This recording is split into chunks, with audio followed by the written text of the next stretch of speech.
How to transfer files from PC to iPhone using USB. If you find this video helpful, drop a like and subscribe. Now, iTunes has been replaced by the Apple Devices application. So if you haven't got it, you can download it from the Microsoft Store. Just go to the top, type in Apple Devices, like so, and then you're going to see this application right here. Go ahead and download it. It is from Apple, of course.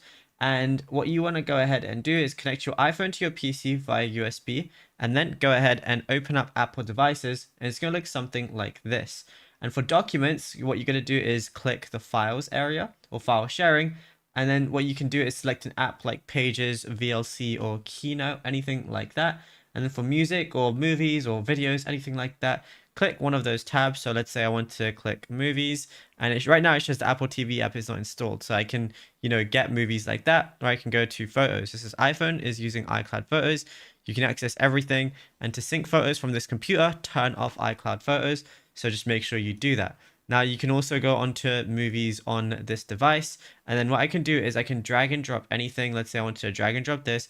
I can drag it onto the Apple Devices application if I wanted to as well. And yeah, just make sure everything is synced when you go ahead and do that, and then you'll be good to go. Now, if you found this video helpful, be sure to drop a like and subscribe.